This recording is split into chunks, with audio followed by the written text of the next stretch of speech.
Hi everyone, welcome to our second Intermissions Industry Session. My name is Gemma Buckley, I'm Senior Partnerships Manager at the Independent Cinema Office.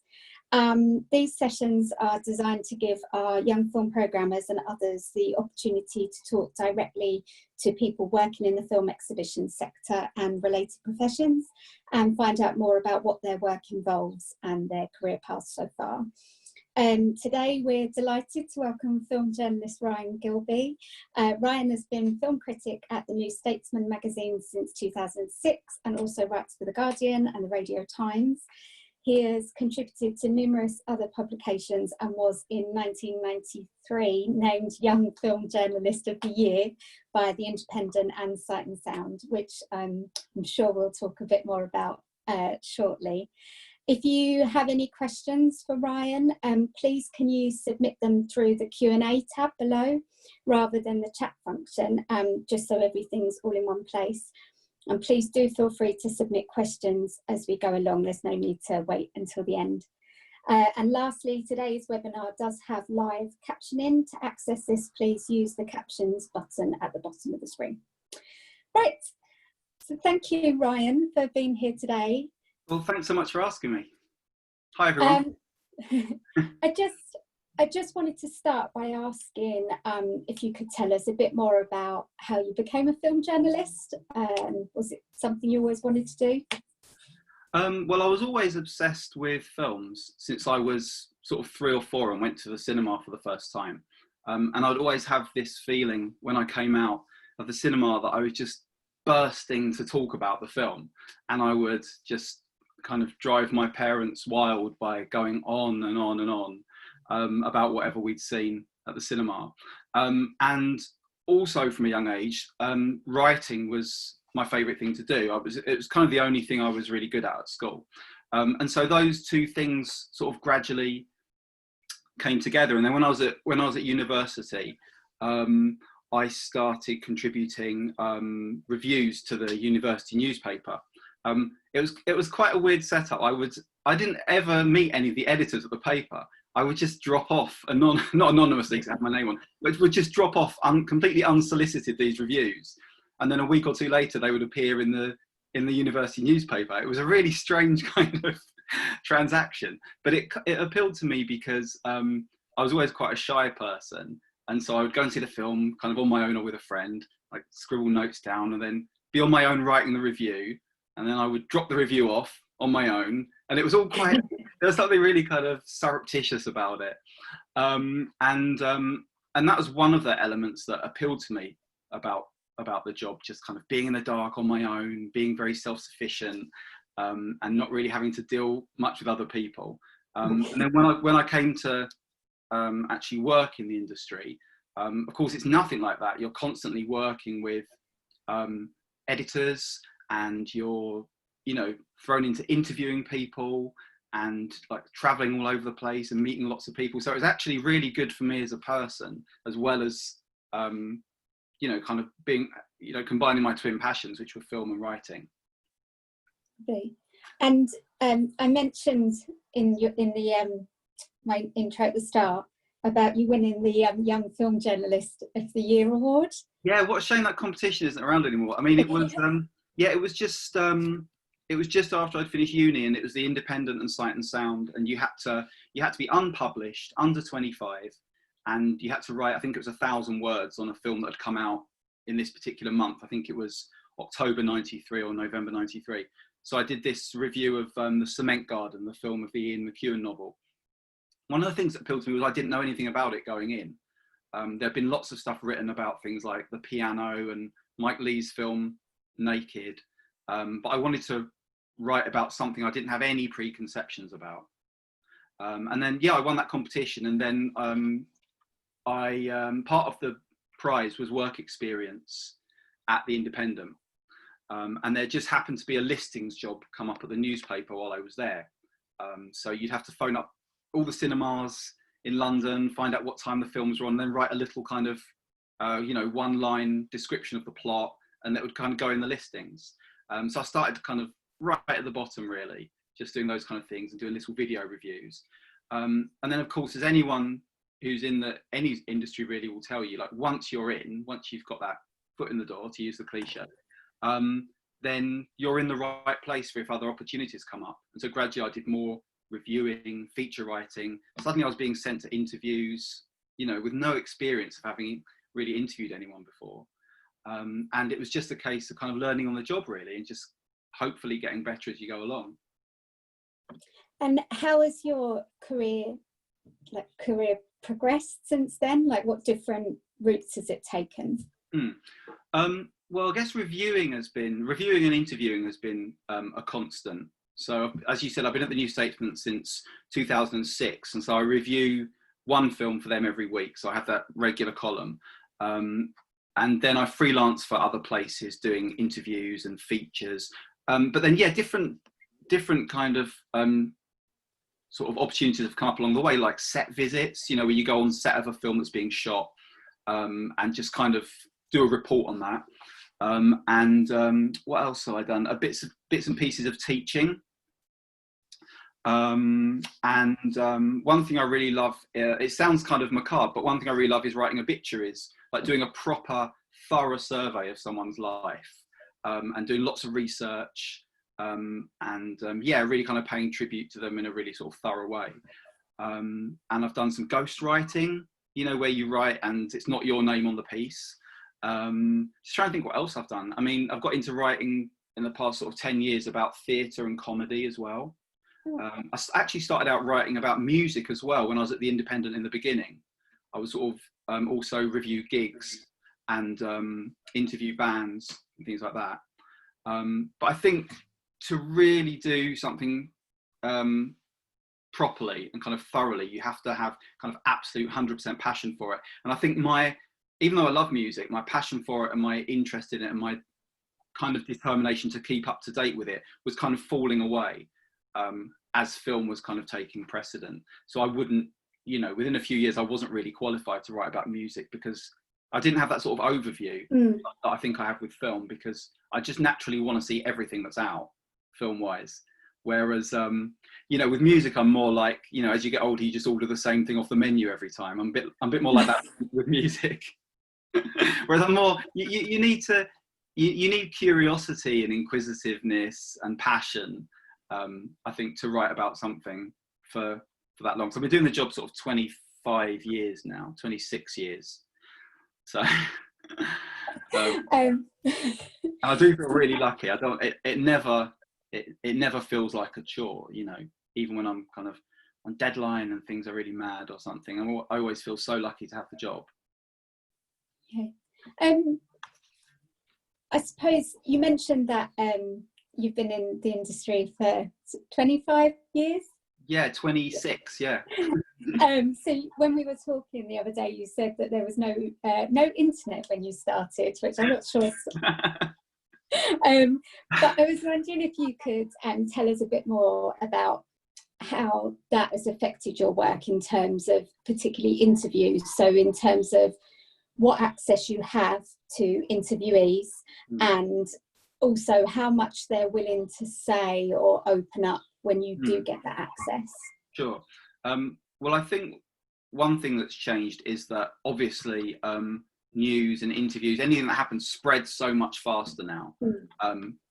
You do something, it's online, and then within seconds it can be like tweeted around the world, and stuff can be taken out of context, stuff can be kind of recycled like that. And I think kind of people in the industry, like actors and directors and their publicists and managers, have become very kind of nervous about that. And so I've been in, I don't know, I think what's happened is there are now many more media outlets. So when I started out in '94, there were just kind of, I guess I was writing for broadsheet newspapers and a small selection of magazines that obviously weren't websites, like hugely proliferated. And so what that's done is it's meant that like media junkets, which are like the days that film studios put aside for their actors and directors to be interviewed, there's now many, many more reporters and writers needing access, because you've got so many film websites, so many different things across the world. So what that's done is it's really squashed interview time. So when I started out in '94, it would be kind of normal to get an hour with someone if you're interviewing them. An hour one-on-one in a hotel room would be the norm. And what happens now is the time has got squeezed. So if it's a major star, you're very lucky to get kind of half an hour with them. And sometimes you find the time gets cut on the day.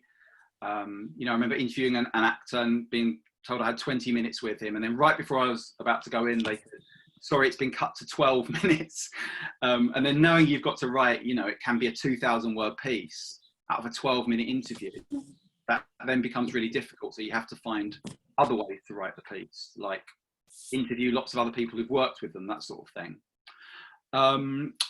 But yeah, I think the nervousness that's crept in with the advent of the internet, the nervousness in terms of who you're interviewing and what they're willing to say. That's something that's been quite striking. Like I notice a lot more that actors will have their publicists in the room with them, just to monitor the questions you're asking. And I always find that really difficult because I'm bad with an audience. Like I'm fine with a one-on-one interview. Like speaking to you now, I have to forget that there are other people. This is just me and you chatting, isn't it? I'm bad with putting aside the fact that it's really weird to be interviewed by you rather than actually doing the interviewing myself.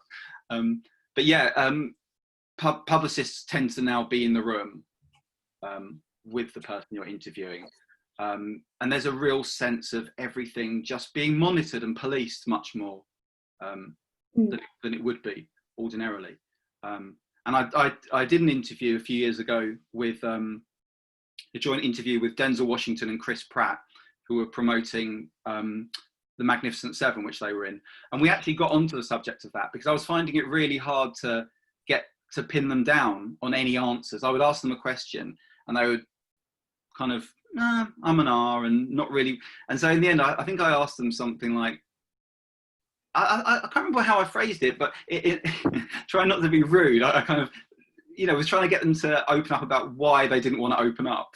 And I think it was Chris Pratt who said, like, anything he says will be round the world in less than a minute after it's appeared in the, on the website, and it might be taken out of context. And it was really interesting actually, because it gave me an insight into what it's like for the actor, to be asked their opinions. What if someone does take it out of context? What if suddenly there's a headline, across the world and it wasn't what Chris Pratt meant when he was talking to me? We've seen that happen so much. So yeah, you can only do those sorts of pieces so many times, but it became sort of an interview about how wary actors can be about being interviewed. So yeah, it was horrible in the moment. I was getting cold sweats because they weren't answering my questions, and it was getting a little bit. Although weirdly, this kind of defense mechanism kicks in those situations. I find like a little kind of almost like a little pop-up screen opens up in my brain that reminds me this is going to make for a really good piece when you write it up. Yeah. It's not just the usual. Oh yeah, we had a great time making the film. There's actually some back and forth, some spontaneity, which is one of the things I like about doing interviews. Even though you have to prepare, do your research, cover all the bases that people would expect you to cover, you've also got to respond in the moment to whatever's happening. So that was one of my favourite things to do, even though, as I say, it was really nerve-wracking in the moment. You're sitting there with Denzel Washington and Chris Pratt and they don't really want to say anything to you. Speaking of internet, sorry, mine has decided to go a bit skewy. Okay. But I'm going to carry on just in case you see me doing this. It's I'm sure. trying to get everyone's questions off the Q&A. Sure. Linked to the internet as well, is that film is something that everyone has an opinion on. Well, certainly everyone on this webinar, I think. Yeah, and inevitably, not everyone is going to agree with you on what you say. So how do you deal with that, with any criticism you might get after you've posted a piece? Yeah. Well, what I'd say first of all is that I wouldn't expect everyone to agree with me. I mean, I think it's weird if they did, because we all have such different opinions, and I'm not. There isn't one definitive truth about whatever you're writing about, but especially about film. It has to be. I think a good review is a mix of objectivity and subjectivity. You've got to be truthful about how you responded to the film. You've got to be. You know, if it was a trashy film and you found it really exciting and invigorating, then you have to say that. I mean, you can't be snobbish about it. But you've also got to be kind of informed. You've got to bring, as a critic, you've got to bring like all your knowledge, all your kind of film history, all your references to it, because they might, you know, you never know what's going to be relevant. So I would say that I hope that not everyone agrees with me. I don't think, when I sit down to write a review, I don't think that I have to write like the most honest review that I can. But it's not, I don't think in terms of, is this right? Like when you have situations where critics pan a film and then audiences love it, like say The Greatest Showman, which I didn't review, but you know, that was a good example where you know, I think most critics gave that a kicking, and then it became a big hit. And there was a lot of kind of discourse online about, oh, the critics got it wrong. It's like, but there isn't a right and wrong. Like all the critics have to do is be honest. And something that film criticism is really good for, in fact, any criticism, any arts criticism, is testing your opinions. You know, if I love a film, after I've seen it and written my review, I actively then seek out hostile reviews of films that I love. So something like Parasite this year, or David Fincher's film The Social Network, you know, just to pick completely at random two films I love. In both those cases, I've really tried to seek out negative reviews of those films, just because I want to test the strength of my own love for them. Almost to have a kind of, you know, I want a kind of unspoken dialogue with the reviewer. I want to argue with the reviewer, and really disappointingly in both those cases, I haven't found any convincing. I was going to say. Yeah, I haven't found any. I mean, Zadie Smith did a long piece about Social Network, but yeah, it didn't make my love for the film even wobble, and I wasn't really convinced by. Yeah, she had some criticism about it. I kind of wasn't convinced by a lot of her points. And so I'm sure Zadie Smith is going to be heartbroken at that, by the way.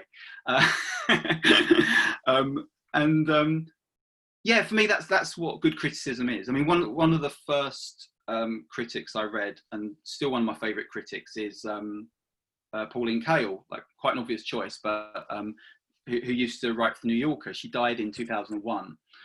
And I remember coming across her books in the university library, and she writes these really long, often quite kind of informal and slangy and argumentative and combative reviews, yeah, over many, many pages. And for a start, I'd never seen a review that long before. They were, you know, I don't know what they are, 5,000, 10,000 words, some of them. But also it was like you could feel her kind of trying to provoke you into an argument. Like, come on, this is what I think. What do you think? Like that? And that's not the way I write. I don't think I write in a combative way. But I was really struck by that, how, you know, she might be kind of, you know, disparaging a film that I loved. But I didn't feel, I don't know, I felt like I wanted to kind of rise to the occasion and really kind of, you know, almost debate with her.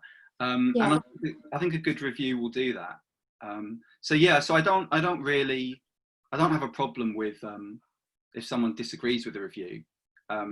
I don't like to, I mean, I'm not really online. I don't have sort of social media, so I don't like to, I can't like sort of get in any online arguments with people. But, you know, if someone wanted to have like a kind of, you know, talk to me in the pub when the pubs are open, when the pubs are open again. The pubs reopen. Yeah, that's something different. But yeah, I would hope that people would disagree and debate, and that's part of it. We've got a few questions coming in as well, which now that I've been able to access them, about top tips for getting into the industry. So in particular, I mean, I'm sure there's some standard ones that apply whether you're doing journalism in print or online. There's also a couple of questions around moving from being a film blogger into being a film journalist, or how you make that transition. So I was just wondering if you could give us your top tips. Okay, well, yeah, I should like preface it by saying that I do think of myself as a bit of a dinosaur. So, you know, because I came into the industry, as you say, like 100 years ago, and so I don't really know too much about kind of the blogging scene and things like that, and how I can definitely give tips about some kind of some things that are kind of constant and timeless about kind of pitching or kind of getting into writing. I mean, I guess there are the obvious ones, the very general ones, first of all, which is that you should be watching and reading and writing as much as you can. I mean, sometimes in the past, when I've worked with students, I'm a bit surprised by people who want to write about film, but they don't actually read about film. They don't read they don't read critics, or they don't read essays. I mean, you should be, if you want to write professionally, you should be just reading everything of quality that you can get your hands on. Have you got any examples of critics that you'd... Sorry to jump in. No, that's fine. Yeah, while we're on the subject, yeah, I made a note of a few so that I didn't forget anyone. I mean, they're not even just film critics, but just really excellent, elegant, funny writers. So probably the first writer that made me realise you could be funny about writing about film or criticism is Anne Bilson. She was writing for Time Out when I was at school, and then she was writing for the Telegraph, and she still does film features for the Guardian. She's just really, really sharp and funny, really knows her onions, and I think coming out of university into writing, it's a bit tempting to kind of take all the kind of academic jargon with, and she's just like reading anything of hers makes you see how you can be kind of loose and funny and bright when you write. And then I mean, so a lot of the other writers on my list are kind of the same thing. Adam Miles Jones, who's also a novelist. When I started at the Independent, he was reviewing the main film every week, so he would do a kind of 1,500 word essay on one film. And they would be really thorough and really forensic and rigorous, but they were also incredibly elegant and witty. And again, he wouldn't be, wouldn't be too snooty to kind of throw in a silly joke. And that's something I really look for in writers. Can they be funny? Like all the writers that I love are funny. They kind of balance good argument with humour and just sanity. I think you want a kind of sane voice that isn't in any way going to succumb to the hype. Because something about film criticism is that there's so much, you're up against so much hype from the studios, the PR companies, who want to kind of, I always think of the critic as the buffer between the public and the studio. Because if there was no critic, every studio would be saying that their film is the greatest. You have to go and see the film, it's incredible.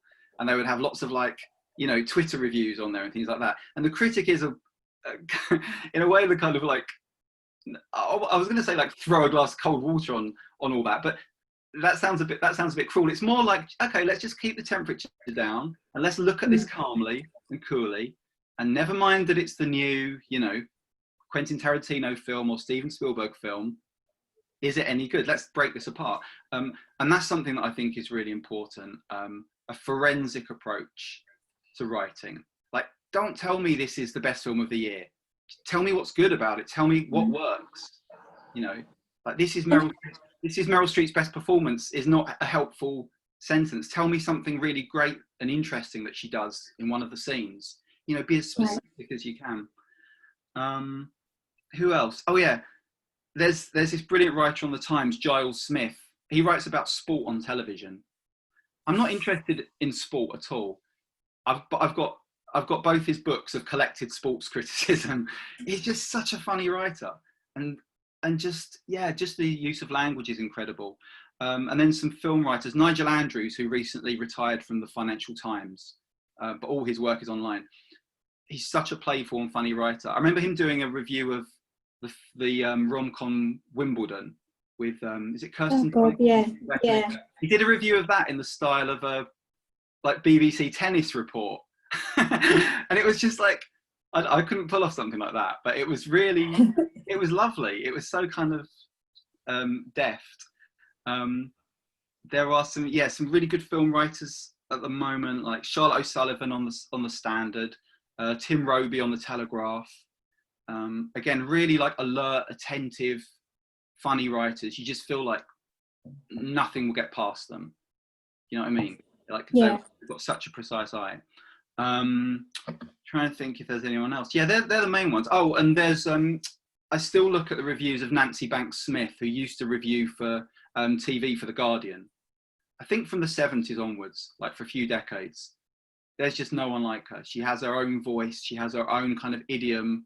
Again, humour, but also just absolute precision in the way she can nail the single detail that makes that scene work or not work.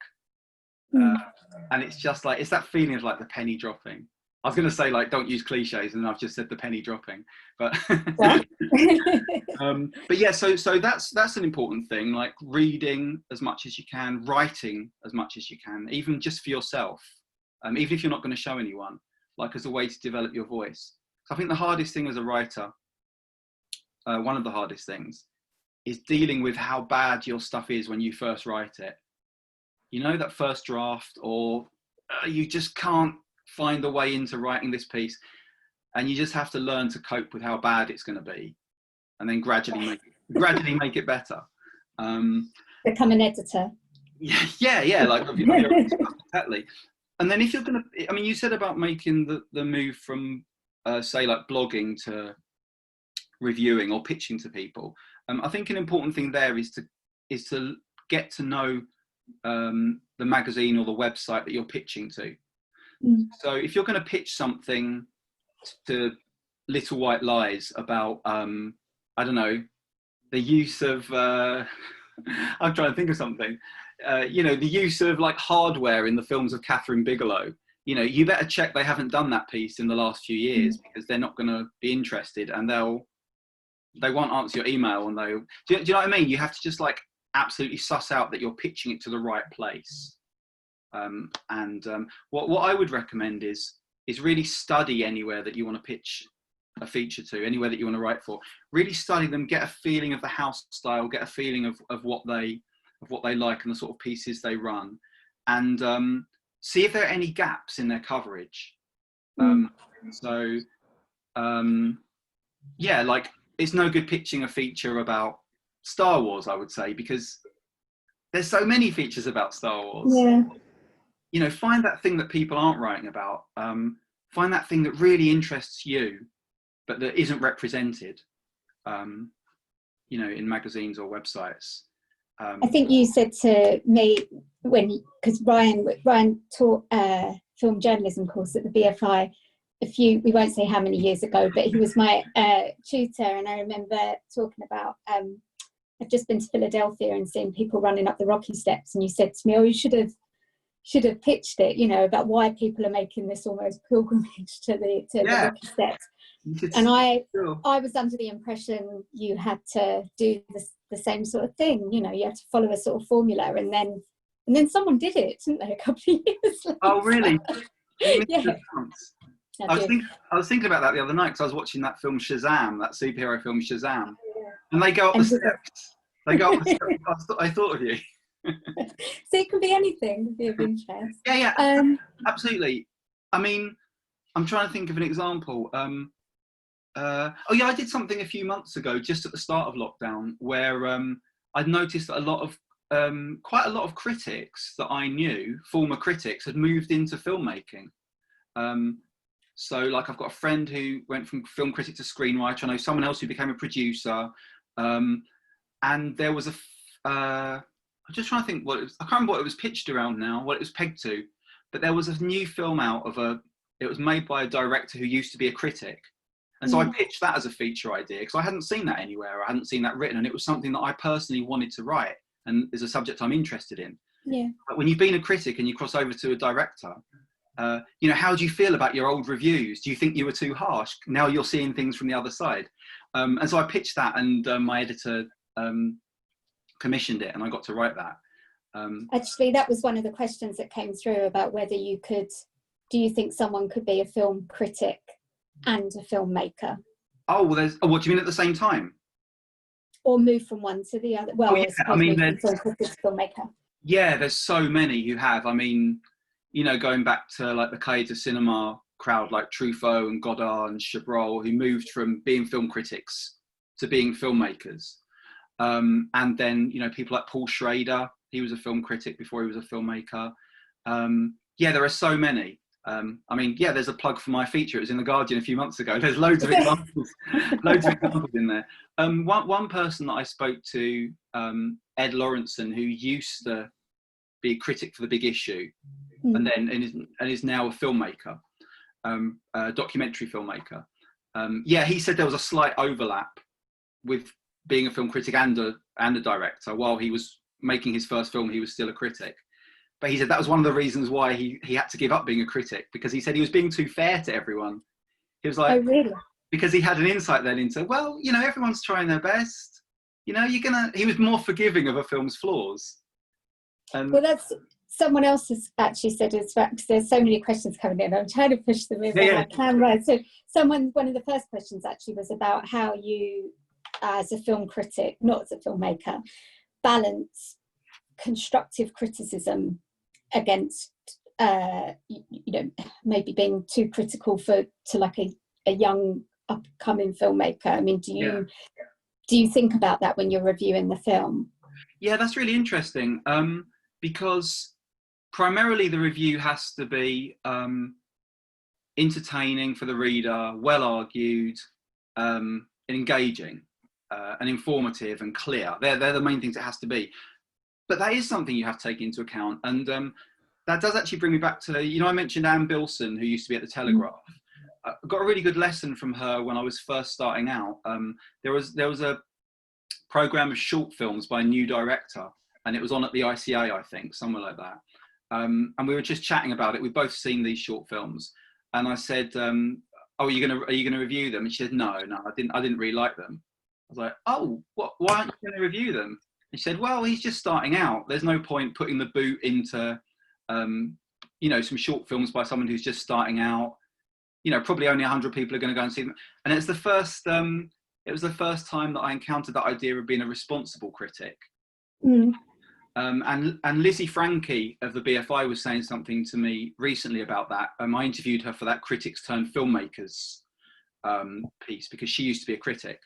And she said, you know, with a Michael Bay film, it's open season, really. You can be as rude as you like, because he's made it. He's up there. As long as you know they're justified. As long as the criticisms are justified. Whereas with a first-time filmmaker, you know, and she works with a lot of first-time filmmakers, and she said she always kind of despairs if a first-time filmmaker gets a really savage review, because there just isn't that kind of armory, and there isn't that experience, and it's unlikely to have been an opportunistic or cynical exercise making that first film. So I think that's right. There is an element of responsibility there.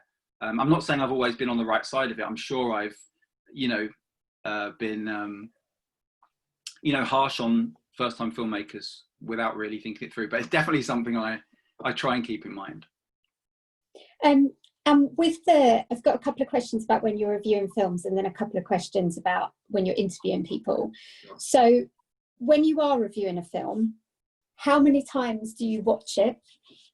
And I know you mentioned writing your review and then going searching for other reviews that would argue against it, but do you ever read any reviews of films before you write yours? Okay, well, the first question, how many times I watch it? I think it has to be just once. Yeah. Unless there's something that I need, unless there's some like tiny point that I need to check. You have to trust your first instincts, I think. If you're going to see a film more than once before you review it, then I don't think you're being true to that. So a good review combines, like, as I say, like being informed, but also your heat of the moment emotional response. And if you see it a film the second time, you might feel a bit cooler on it. You might not feel as excited about it. So I think it has to be just once, really. Yeah, I mean, the exception would be something like when I reviewed Boyhood, I had a whole paragraph that was hinging on the fact that there was a bottle of 7-Up in one scene. And I was like, I'm going to have to go back and check this. I went back to another preview and it wasn't 7-Up, it was Sprite. So I had to redo the paragraph. That sounds really pedantic, but it would have like bugged me. So yeah, so once, I think. There isn't time. If you see one film more than once, you have to see every film more than once. Otherwise the film you saw twice got an unfair advantage, didn't it? And no, I never, ever read reviews before I write. Because I'm a really suggestible person. And well, for a start, as I said, you've got to be, as a critic, you've got to be completely resistant and immune to hype. So if you're reading reviews that are saying, this is a film of the year, or this is the turkey of the year, then you're going to go in with those thoughts in your head. So, there are certain preconceptions you have going in. You might think, oh, I don't really like Westerns, or I love Christopher Nolan films, or, whatever your personal prejudices are. But you have to kind of put those aside. Yeah, I just couldn't, because I'd say I read, any of those writers on the list that I said, before I saw a film, if I read their review, I'd go into the film and all I'd be able to think about and notice would be the points that they'd made. Right. And then when I wrote my review, I'd have to write around those points, not mentioning the scene that they'd mentioned. Oh no, it would be paralyzing. Did you avoid, even when you go to a preview and there's other journalists there, do you try and sort of get out before you hear anything almost? Yeah. Like you just don't want any, it's not even just formal reviews, it's anything. No. And in fact, yeah, I've said that to people afterwards. Like, so if I remember bumping into someone I didn't know very well, but kind of knew through someone else. And they were like, oh, what did you think afterwards? And I was like, oh, I'm just going to think it over. And I had to make my excuses and leave. I didn't want to be rude, but yeah, I can't have other people's opinions in my head when I'm writing. I think that goes to something at the heart of being a kind of honest critic, is just, all you've got really are your voice and your opinions. Do you know what I mean? If I hate any sort of received wisdom. Like, there are certain films in film history that everybody says are masterpieces or are flops.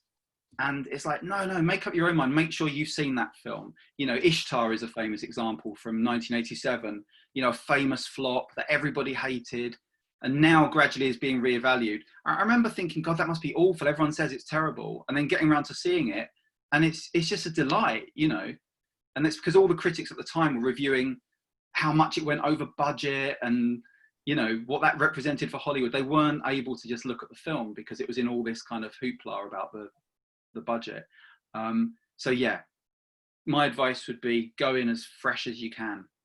And have you ever been out of step with other critics in like a big way, like either really not like to film or really like to film and written about it, and then found that not everyone was on the same page as you? Yeah, probably. I'm just trying to think of any examples, any kind of glaring examples. Yeah, that's a hard one. I mean, in some cases, in some cases, I don't read any reviews going into a film, as I said, and I'll watch the film and then I'll spend however long writing my review. And then afterwards, I'll feel like I'm done with that film. I don't really want to read any reviews of it. So sometimes I won't really have a sense of what other people have said about it, unless maybe I'll seek out reviews by writers I like, or as I say, if I go hunting for a negative review. I'm not sure about the out of step thing. I'm really not sure. It's weird. Sometimes I hear from people, oh, don't you ever like anything? And then sometimes I hear from other people, oh, you raved about so much. You raved about this film. I remember hearing that from a friend about Steve McQueen's film Widows. It's like, why did you rave about that? It's like, I can't really win. Like, it's not about winning anyway, but there's always going to be disagreements, as I say. But yeah, I can't think about any. I don't know if I've ever been massively out of step. I'm sure I have. And in terms of there's questions about interviewing people as well, and there's a couple. One is, have you ever been starstruck and been almost unable to, just been too scared, and not being able to not interview them, but maybe not interview them in the way you'd like to. Yeah, that's interesting. I did have some good advice from an editor once when I was going out to interview a musician that I really loved. And the editor said to me, just remember, he's not your friend. He's not going to be your friend. He'll never be your friend. Like that. And that kind of like brought the temperature down for me. Because then he was reminding me in a way, this is a job. Like, do this professionally. Don't go in and be a fanboy, because you're going to come back with a terrible interview then. The weird thing about, I've interviewed some of my absolute heroes. Directors who have since died, like Nicholas Roeg and Jonathan Demme.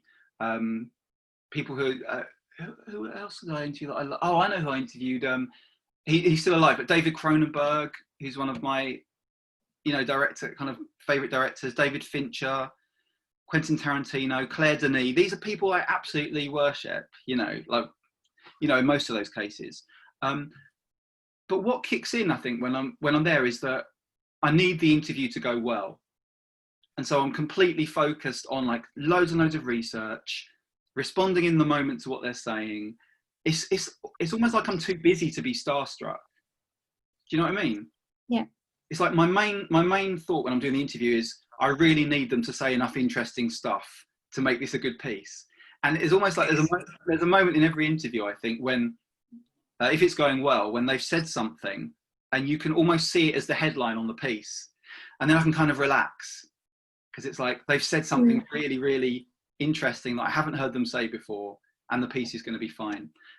Although weirdly, when I was at a junket for one of the Alien films, I think it was Alien Covenant, I was on my way to interview Catherine Waterston, who's in that film. And I got in the lift, and the studio were doing all the interviews with all the different actors for that film on the same day. And I got in the lift, and Michael Fassbender was in the lift, and because he's also in the film, so he was obviously doing an interview in the same hotel. And I just like froze. Like, it's because it wasn't work. I wasn't interviewing him. Yeah. Like I was on my way to do an interview in which I was going to be completely professional, had all my questions, done all my research, and yet standing in a lift with Michael Fassbender, I pretended I didn't know who he was and just like looked away. So just sort of keeping focused on it then. Yeah, it's like, is it business or pleasure? It's like, well, as pleasurable as doing interviews are, they're business. I better come back with a really good 2,000 words for my editor. Yeah. And is there anyone you haven't interviewed that you would like to interview, either that you haven't had the opportunity or that they're just really hard to go back to one of the earlier questions, get access to? Yeah.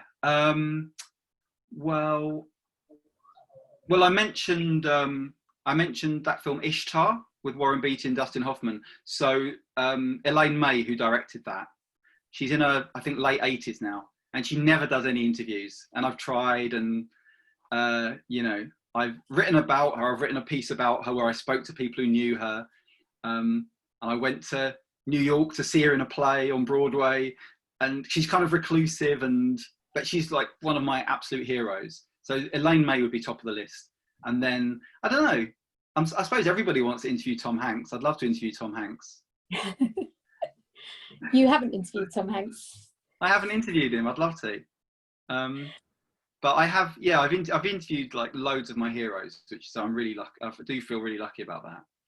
And is there, when you're interviewing people, is there, I suppose this goes back to also what you were saying about the limited amount of time you have with them. One question would be, is there always a need to come up with new questions for them, like new angles, sort of uncover some new fresh angle on their work, so both in the questions you're asking and in the piece you're writing afterwards? Yeah. And then another question that I just wanted to get in, because I think it is quite important for the people that are on the webinar now, is about how you sort of gain access to interviewing people. I mean, no one's going to I'm sure if you haven't interviewed Tom Hanks, I don't think anyone on this webinar is going to be able to, but how would you go about getting that access if you're not associated with a big paper or publication. Sure. So on the first matter, the fresh angles thing, yeah, I think part of what you want to keep in mind going into an interview, especially if it's with someone who's done a lot of interviews before, is that they would have been asked kind of a lot of the obvious questions that you might feel like asking them. So you do have to bear in mind, I think, how to make the experience unique, like for you and for them. Like if you're asking Martin Scorsese, what was it like to shoot the, you know, are you talking to me scene in Taxi Driver? You know, I don't know. I've got a hunch he's probably been asked that 1,000 times. Okay. You might want to think about films of his that you haven't seen him discuss, or he might not be asked about that much. It has to be something, you know, ask questions that are interesting to you. You know, like, oh, that's a good example. I interviewed German actress Hannah Skigula, I think that's how you say her name, who was Fassbinder's muse. She was in, you know, loads and loads of Fassbinder films. And when I interviewed her a few years ago, I just, I don't know why, but I wanted to ask her what Fassbinder smelt like, because he's always like, looks kind of greasy, he's in leather jackets, drinking, he's smoking. And she did look a little bit startled when I asked her, but she really got into it. She really got into the question. I wrote it down here somewhere. She said he had a strong smell, like a spotty rebel filled with angst. And it's like, oh, I'd never read her say that anywhere. And it's something that I genuinely wanted to know, because Fassbinder's such a, just to clarify for anyone, this is Rainer Werner Fassbinder, the director. Yeah. Not Michael Fassbinder. Yeah, I'd never seen her ask that, but he's such a kind of physical presence on screen when he appears in his own films, and I just wanted to know, what was it like to be in the room with him? And that was a way of asking, what was it like to be in the room with him? So yeah, fresh angles are important, I think, and kind of questions that you haven't heard asked before. And the other thing you asked was access. Yeah.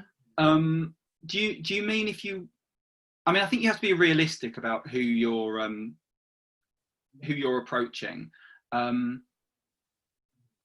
So you know, even if you got hold of the contact for Tom Hanks's publicist, it might be better to aim a bit lower. But you know, there are thousands of films that people are interested in that don't star big stars. Maybe start a bit lower down the kind of celebrity rung. Maybe, you know, what was your favorite independent film of last year, or what was a film that didn't get seen by enough people? You know, what was the film that didn't really get written about? Try and get in touch with that director. If you're doing maybe like a little Q&A or a little thing to write up for a blog or a website, yeah, try and find that person who maybe isn't fielding 100 interview requests a day. And then what happens is, the more interviews you build up, the more you'll become known, you know, in the industry or by publicists, you know, the PRs, who are the ones who generally kind of police who gets to do the interviews. I think being a journalist is a lot about that, being dependable in terms of filing on time, but also, you know, you have to build up relationships with publicists as well as editors. And it's about like just building that reputation gradually, and getting known and being trusted. And obviously, with you being freelance, and this came up last week as well, with so many roles in this industry being freelance, I just wondered if you also had any tips about, well, how you balance your day, really. You've obviously got your job at the new Statesman, but the majority of your work, I take it, is freelance. Yeah, I mean, that's freelance as well, actually. I'm completely freelance. I just happen to have been there for 14 years. But yeah, well, part of it is this took me a while to learn, but part of it is getting to know when you work best. So I work best first thing in the morning. So if I've got a piece to write, in fact, I did this morning. I had a piece to write. So I got up at 6 this morning, because I knew that if I leave a piece till the evening, it would be terrible, because I'd be tired. I'm much better get up, straight to the laptop, bash it out. And then I'm mostly done with all my writing work by about 1. And then anything else I've got to do, like watch films or research. I'm really missing the BFI library at the moment, like getting to go to the library and do loads of research. Anything like that, I would always leave for the afternoon, because I'm at my best writing in the morning. And also make sure, I would say, like with any job really, you know, if you're a freelancer, like make sure you build in something away from your laptop, away from any screens. You know, for me, it used to be like going swimming a couple of times a week or something. It's a really good way to, well, you can kind of mull over work problems while you're swimming or walking or running or whatever, but just something that takes you away from work and gives your mind kind of a chance to breathe. Do you mean that sort of thing, like health-wise, well-being-wise?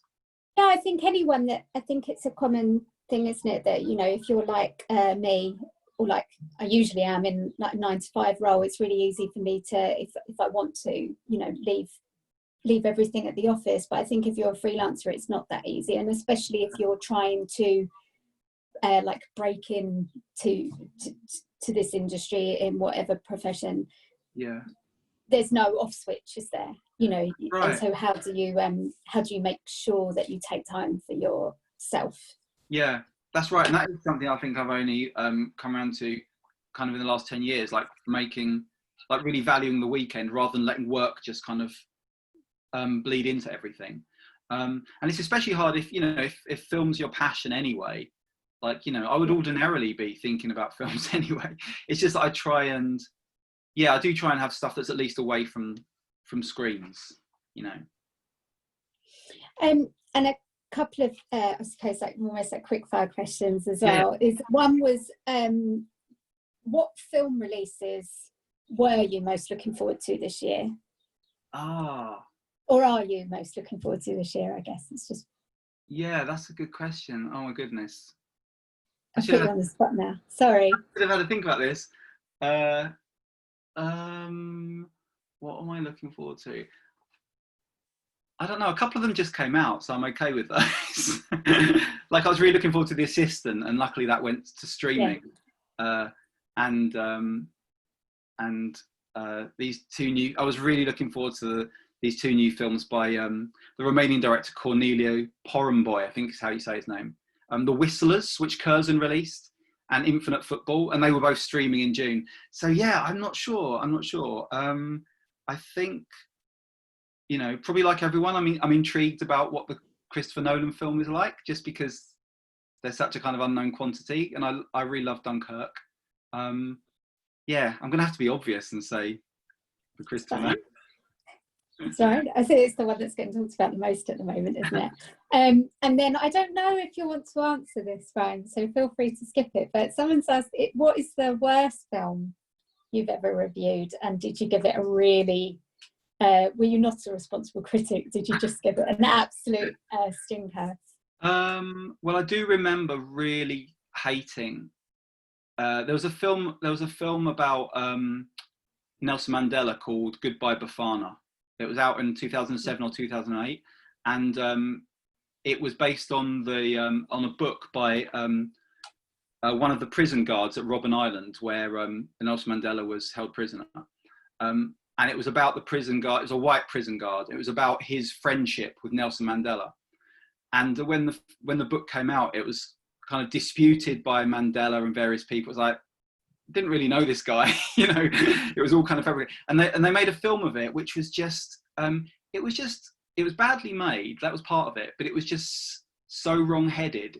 It was almost like, you know, it was all about how this white prison guard was all the kind of abuse he suffered supposedly for being friends with Nelson Mandela and being kind to him, you know. And I just think, yeah, I don't know, like here's apartheid, and here's like, you know, a bit of hassle from your workmates. It just seemed the wrong way to look at that story. You know, putting aside the fact that the story was alleged to be kind of not entirely truthful anyway.